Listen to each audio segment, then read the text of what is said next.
యేసుక్రీస్తు నామములో పరిశుద్ధాత్మ ఆశీర్వాదమును ప్రతిరోజు చూస్తున్న ప్రతి ఒక్కరికి, పరిశుద్ధాత్మను పొందుకుంటున్న ప్రతి ఒక్కరికి హృదయపూర్వక వందనాలు తెలియజేస్తున్నాను. ప్రతిరోజు కూడా పరిశుద్ధాత్మ ఆశీర్వాదం మనం చూస్తున్నాం. ప్రతిరోజు కూడా వాక్యాన్ని ధ్యానిస్తున్నాం. ప్రతిరోజు కూడా ప్రార్థన చేసుకుంటున్నాం. ఈ మూడు విషయాల్ని ఉదయం లేవగానే మనం కలిగిన వారిగా ఉంటుండగా ప్రతిరోజు మరి మన జీవితంలో దేవుని యొక్క వెలుగులో వెలిగించబడువారుగా ఉంటున్నామా, లేక ఉదయకాలము ఈ మూడు విషయంలో ప్రార్థన చేసుకోవడం, వాక్యం ధ్యానించడం, పరిశుద్ధాత్మ ఆశీర్వాదం పొందుకోవడం, మరలా మన స్థితి నిలువెచ్చని స్థితిని కలిగి ఉంటున్నామా? ఒకసారి ఆలోచన చేద్దాము. ప్రతిరోజు కూడా దేవుని యొక్క మరి వాక్యాన్ని ధ్యానిస్తూ ప్రార్థిస్తూ ఆత్మను పొందుకుంటూ ఆయన ఒక అభిషేకాన్ని పొందుకుంటున్న మనము ప్రతిరోజు కూడా మనము సరికావాలి. ఇంకా సరికాని జీవితంగా ఉంటే ఇవన్నీ కూడా మనం ప్రతిరోజు చేయడం కూడా వ్యర్థమైపోతుంటుంది.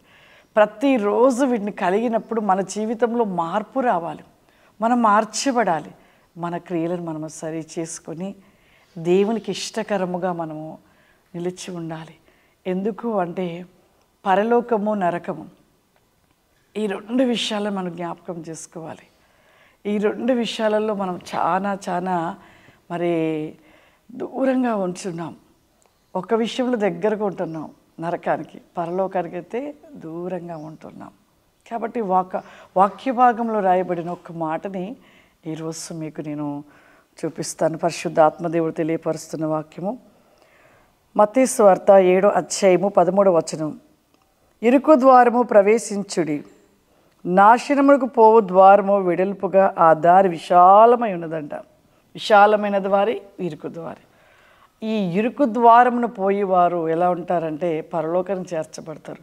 ఇరుకు ద్వారంలో పోయేవారికి శ్రమ అంటే శోధనలు, శ్రమలు, కష్టాలు ఉంటాయి. విశాలమైన దారి అంటే లోకానుసారమైన జీవితము, లోకానుసారమైన బ్రతుకు.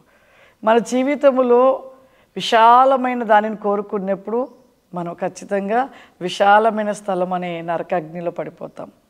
ఇరుకు ద్వారము అనగా ప్రతి శ్రమ, శోధన, లోకానుసారమైనవి విడిచిపెట్టి లోక సంబంధం వైపు చూడకుండా దేవుని వైపు చూస్తూ ఈ లోక సంతోషాలు, లోక ఆశలు, కోరికలను చంపివేసుకొని దేవుని కోసమే బ్రతుకుతూ దేవుడే సర్వస్వం అనుకుంటూ శ్రమలు భరిస్తూ ఎవరైతే ఉంటారో వారు ఆ ఇరుకు అనపడిన విశాలమైన పరలోకానికి చేర్చబడతాం.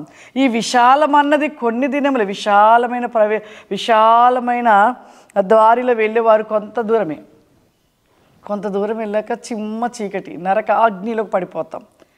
అంటే లోకాశలో ఉంటున్న మన జీవితం ఎలా ఉంటుందంటే లోకంలో ఉన్నవే సర్వస్వం అనుకున్నవాడు చనిపోయాక భయంకరమైన కటిక చీకటి అనే ఇరుకులో పడిపోతారు. అదే ఇరుకుగా ఉన్న శ్రమను భూమి మీద అనుభవించిన వారు విశాలమైన పరలోకంలో వెలుగు రాజ్యానికి చేర్చబడతాం.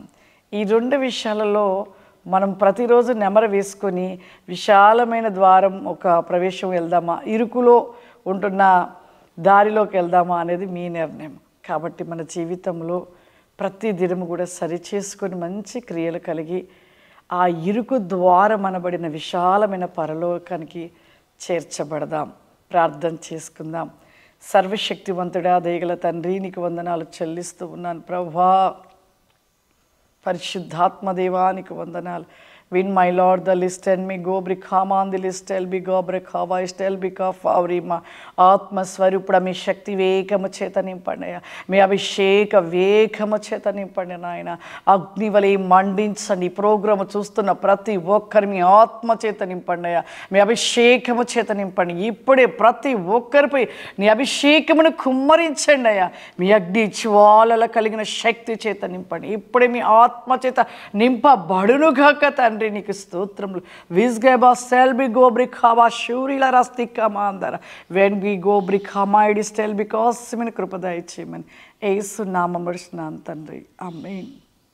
God bless you. దేవుడు మిమ్మల్ని దీవించును గాక. ఆమేన్.